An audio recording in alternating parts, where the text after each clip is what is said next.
Chapter 17 Sri Sadguru said, knowing the deep bhakti of the true bhakta, which has crossed the boundaries of the code of worldly life and the rules of the Veda, Sri Bhagavan takes up the responsibility of discharging his mundane duties.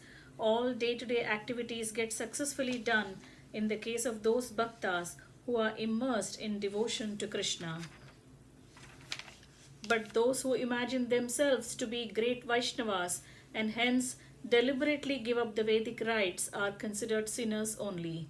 Those bhaktas whose only abiding passion is loving devotion to Sri Krishna get rid of the bonds of Vedic and worldly restrictions due to the mercy of Sri Krishna himself.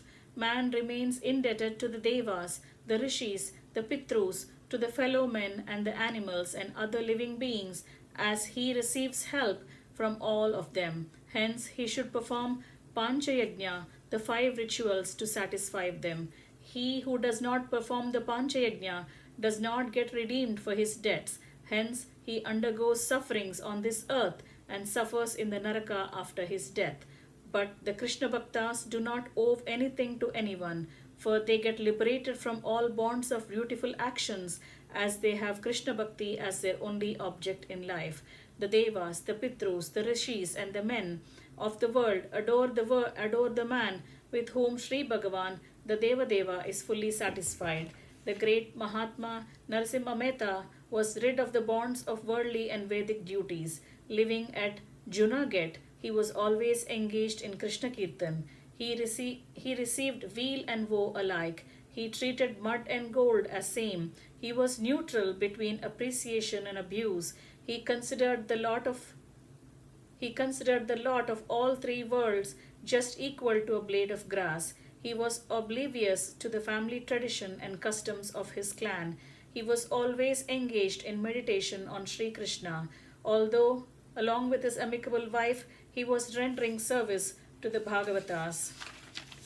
Lord Sri Krishna, the most compassionate, took complete charge of the welfare of his bhakta, Narasimha Mehta, who had forgotten the worldly practices and Vedic rites.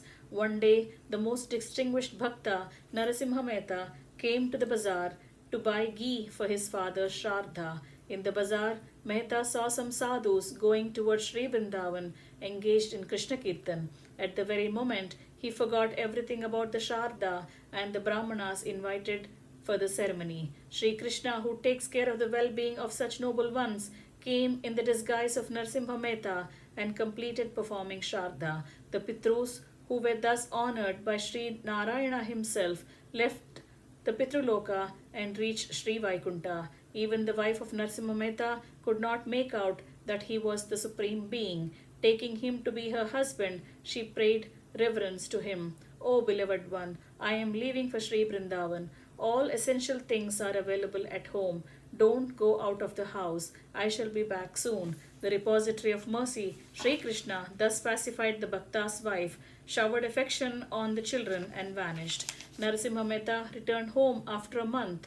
Recalling the past, he became very sad over his leaving to Sri Vrindavan, forgetting the Shraddha.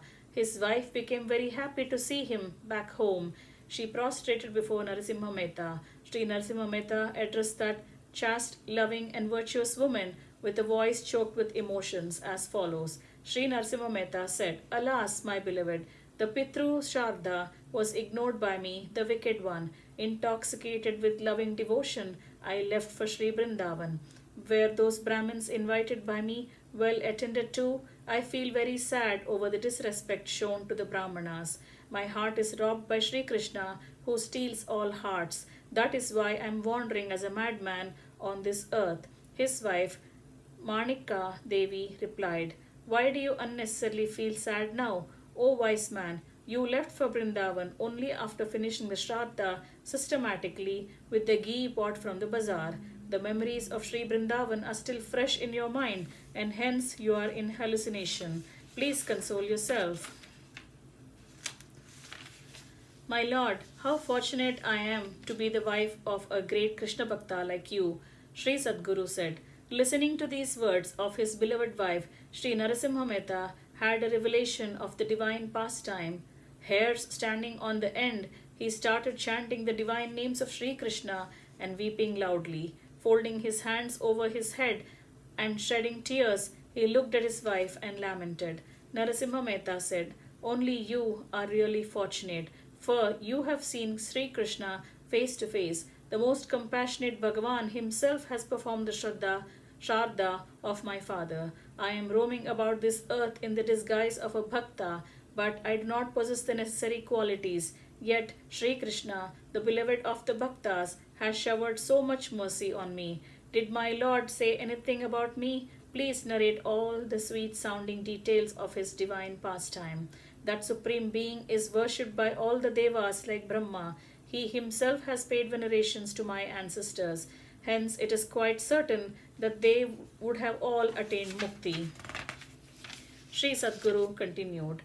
Thus pondering on his mercy again and again, Sri Narasimha Mehta fainted. His wife consoled him and repeatedly emphasizing the glory of the Lord, the benefactor of the Bhaktas. It is clear that the Lord, who is the reservoir of compassion and the benefactor of the Bhaktas, always takes care of the welfare of those Bhaktas who stand above the worldly restrictions of Vedic rules. Thus ends chapter 17 entitled Narasimha Mehta, chapter Charitam 3 of book 6 of Sri Vaishnava Samhita, composed by Shri Krishna Premi Swamigal.